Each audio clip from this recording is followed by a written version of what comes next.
Hi, Hi, how are you? I'm good. How are you? I'm okay. How are you? I saw your profile. I understood that you're a cricket coach in Zimbabwe. Yes, I am. Yes, I feel very happy to talk with a cricket coach because I'm a cricketer from India. All right. I'm also happy to talk to you. Also. Can you introduce yourself? Can you tell me about yourself? Well, my name is Walter Musakwa, and I've been coaching cricket since 2000, and I've worked for Zimbabwe Cricket, and right now I also run in a private academy called Maximum Cricket Academy. Okay. So when you started playing cricket, Oh, I played cricket since I was in primary school, and that I think I was around 10 years. And okay, then I played all the way up to club level. Then when I went to college and stuff, I stopped playing cricket. And then after college, I resumed my club career. Then I became a cricket coach. okay. So, okay, what is your academy name? The academy is called Maximum Cricket Academy. Maximum Cricket Academy. Yes, sir. Okay. So you played for a club. Well, I no longer play cricket, but I've got a couple of boys from our academy who also play for various clubs. And as of lately, we've got plans to also play club cricket as an academy. And there are also plans for a league for clubs in Zimbabwe to start. Well, if it wasn't for the coronavirus, then we should have started by now. But unfortunately, because of the pandemic, we have Okay. to start sometime after the lockdowns. Okay. So I want to know what is cricket to you? Oh, cricket is more like my life, I've started playing it when I was still young, around 10 years. Right now, I'm around 40, turning 41 this year. So it's been my life and it's been everything to me. Yeah. So you played for Zimbabwe in Zimbabwe. Oh, yes, I play in Zimbabwe, but I didn't play for the national team though. Okay. But well, that was my dream. But unfortunately, because of the stiff competition, by the time when we grew up, we didn't manage to make it. But I we are pushing hard for other boys to make it into the national team. And from our academy, we have got Wesley Madevere, who is now a player in the national team. And we had Milton Shumba. He also plays for our academy and he played in the under 19, the recent under 19 World Cup. And we've Okay. got Tadiwa Nashinyangani. He also Okay. played in the under 19 national team. Great. And various other boys who have played in the under 19 also.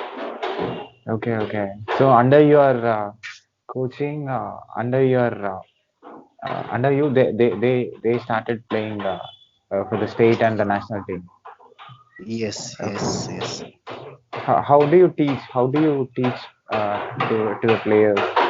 If a person join in the cricket and in your academy, and if he is interested in playing for the top level, so what do you say? How do you understand about his game, and how do you start giving him? Well, we we actually recruit these boys from primary school and mainly boys from Chitungwiza, where I stay, and in Harare, and we've got also boys from Manicaland, North Kura, and so on. But we get these boys when they are still at primary school, when they are still young. we get them to play for the academy, and we organize practice sessions for them as a group and as a team, and we also do friendly games that we organize with other academies. But we also do tours out of Zimbabwe, been to Zambia, we've been to Botswana, and we've been to South Africa. And end of year this year, we are also planning, if all goes well with the pandemic getting under control, coronavirus, we might tour Botswana again this year, where we will play against their presidents 11 and the under 19. Okay. So I want to know what exactly made you to put the name for your academy, Maximum Cricket Academy. Well, it was, I just picked a name. By that time, I used to run a small company called Maxi Sports. So I just thought, why not give it a name like Maximum Cricket Academy? It was just something that came into my mind, not that I have think of much. Yeah. Maybe you want your players to be in the maximum position. Yes, I want them to play even for the World 11. Okay. Yeah. So what are the timings? What are the timings for the coaching? Morning, Sorry, come again. evening, morning, evening. What is the timing? Uh, we normally do practice sessions in the afternoon. Okay. That's when we, because boys goes to, maybe they go mostly to schools because we get them from schools. So after their lessons in the afternoon, that's when we start our practice session. And during weekends, that's when we do morning sessions and those friendly games and so on. Okay. So how will you know whether a player is a batsman or a bowler or a wicketkeeper or a Okay, basically, when boys are introduced to cricket, they are taught almost everything: bowling, batting, maybe sometimes even wicket keeping and so on, depending on what the player prefers. But then as they grow, then you start to see where they are more powerful at. What are they performing better? Is it bowling? Is it batting? Or is it wicket keeping? That's when you start to classify them into groups that you are a batsman, you are a bowler, or you are an all-rounder. But okay. basically, we teach them everything when they are young. Okay, okay. So what is cricket now? It is physical or mental? Uh, Cricket is actually both, because I believe it's part mental and part physical. And as long as you have got the confidence, you can do anything that you want. And if you don't have the skills, that is now physical, you can't do anything. But you have to balance both mental and physical. But most of the people say that if you be fit, if you be strong with your body, you will be your mind will be also fit. You can play well. You can give your hundred Yeah, percent if you're fit. yeah, it is true. If you are not strong physically, the mental part will not take any impact. Like let's say when you are mentally fit, you are also physically fit. That's what they say, and I believe it's true. And I've seen it happening. Okay, so in cricket, a player faces failure and success both. So Yeah, yeah, it yeah. it it happens when you're a player. Sometimes you might be going through that rough patch when you're not performing well, and sometimes your career will be booming and going up, which is normal for a cricket career. So what do you say to the people who takes failure very seriously? Well, I think it's all about time, giving yourself time. getting your time in, that is a practice session, games, and also creating a good mental space into your brain. That is, you think about the game and so on. But I think, yes, anyone and anybody can make it to the highest level as long as you are dedicated enough and as long as you give yourself time, that is time for practice and time for game. Because game time and practice time, they also contribute to your success. Okay. And how you personally handle the failure? Well, I give them an opportunity to express themselves because the way I might have played might not be the way that someone else has to play. So every player is different. Give them time to express themselves. You guide them as a coach, but you don't impose them. You guide them as a coach, and they will be successful. And before going to a match, it can be a practice or a club level match. Uh, what you will tell to your students, what you will tell to your players, how you will prepare them.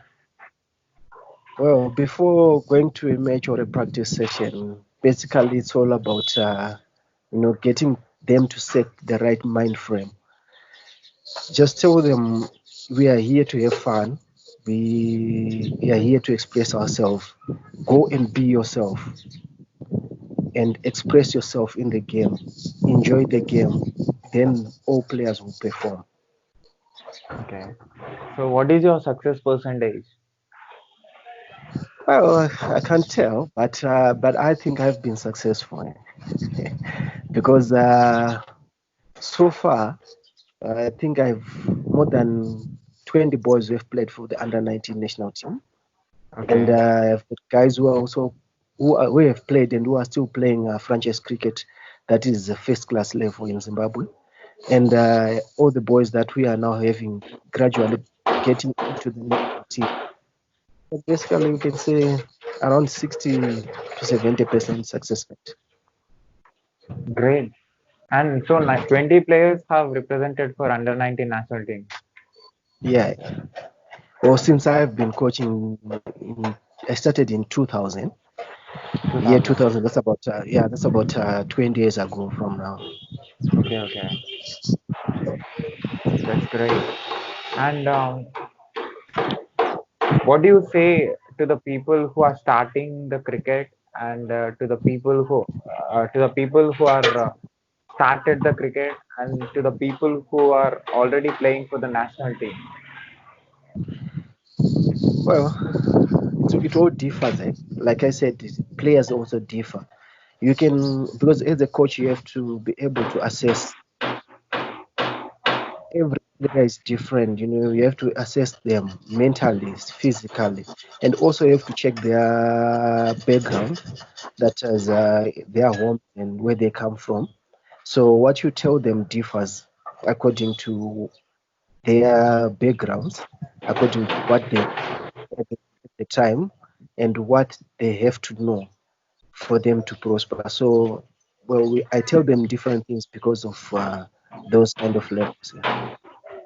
Okay. So from you have 20 years experience as a coach, Yes, yes.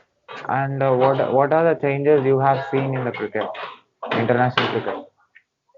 Sorry, come again?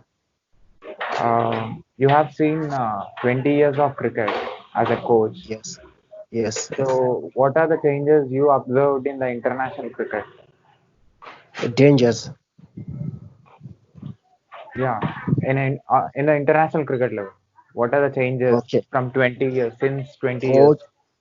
Or you mean changes? 20 Oh, years. okay. Okay. Well, when we started, let's talk of when we started playing cricket. Cricket was more basic when people have to play proper strokes and so on. But now it's all about timing and how the batsman or the player connects the ball. That is one of those changes that I've seen. and it's no longer more of that straight drive, when you have to get into the shape and hitting the ball straight down on the ground. As long as you are getting results, collect it from close to the boundary, it's a good shot.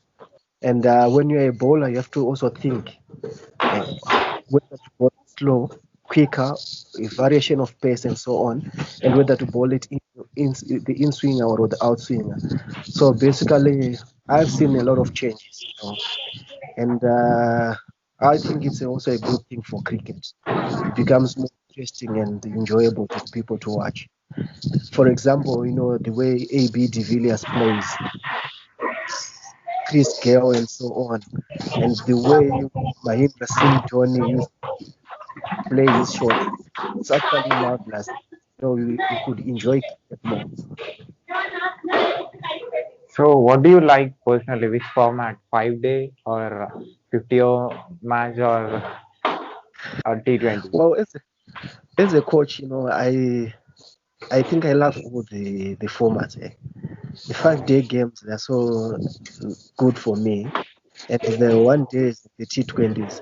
But I know most people prefer the T20s, the short version, because it's quick and it's done in 2 hours. You're all done. You get a result. But I think the 5 day format is also. Okay. So, how do you prepare a player for a 5 day match and for T20 and for 50 over match? Well, it's all about them spending time on the crease or them bowling as much overs as possible. So you just get them to prepare for different formats in a different way. So it's either when they are betting or when they are bowling, they get time to bowl in or to bet a lot for the 5 days. And for the ODIs, get them to up their strike rate a little bit. And then the T20s, it's all about getting in the maximum, that is the boundaries. But they come as a bowler bowls a bad ball. And when someone bowls a good ball, still you have to respect it because even in a T20, a good ball is a good ball. In an ODI, a good ball is a good ball. In a 5 day match, a good ball is a good ball. So you just have to make them differentiate whether it's a good ball or it's a bad ball. When they get a bad ball, they have to get the maximum. On the good balls, you can only convert into singles so that you keep the strike rate up. Okay. So, how do you prepare a player's mind before a match? What will you say? How will you motivate them?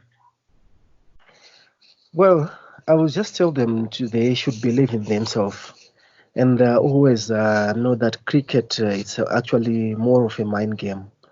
So they have to leave their problems behind, focus on the game, and they will attain good results at the end of the day. Okay. So, if a player is playing for the first time, if he's playing against a strong team, what should be his mindset? Well, they just have to go in there and stay in the as long as possible. That is for batsmen and bowlers. They just have to concentrate on bowling good balls. At the end of the day, they'll get results.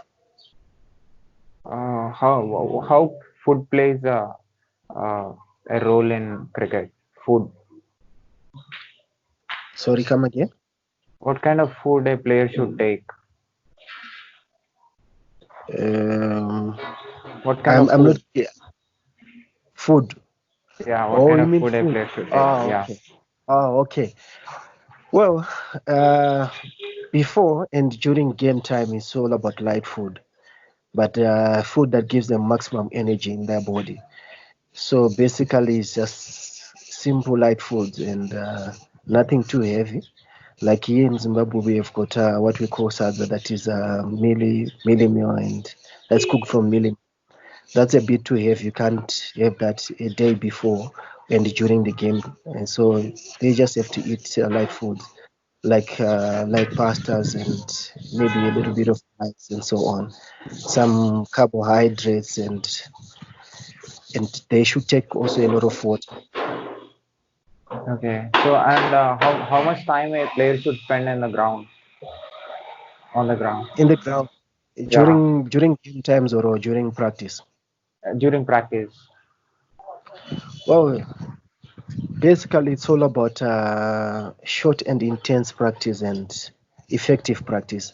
So basically, I think you should not have more than a practice session that will last more than 3 hours. Okay. That's not effective enough. You're actually overloading the players. But Okay. I think is after practice, that is a team practice and so on, then someone can extend their practice session according to what they feel and what they need. So Okay. basically, a team practice should last around 3 hours. Then whenever they want to extend, they can do another 2 more hours or so, but not more than 5 hours in a day. That is actually too much. So if a player wants to play for a national team, what should be his mindset and how he should prepare himself? Well, when they have to play for the national team, I think it's all about them practicing before being selected and giving them time and believing in themselves was all about self-belief. Getting a good coach, getting good practice sessions, effective practice session and efficient practice sessions, then they will be good to go. Okay. Okay. Thank you so much for giving your valuable time and telling about yourself and telling about your academy. And I'll share. Can I put this video on YouTube? Yes, you can put it on YouTube. Yeah, and And I'll put your YouTube link in the description of of this video. People who watches this video will know you and will definitely visit your YouTube channel and see your videos too. All the cricket uh, videos. I am sure. I think you will be uploading all the cricket videos. yes, we are in the process of uploading a few videos from the years that we have started playing cricket and so on. But we haven't done enough because maybe because of the time those videos were made and the pictures were also taken, they are also not of good quality these days. But we will try and add in more. And I should say thank you very much, Sai, for having me on this interview.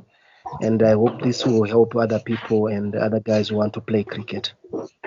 And thank you so much. If you give me some of your photos, academy or the coaching photos or videos, if, I'll put those photos and videos in between this conversation so that people who watches this video will know about it.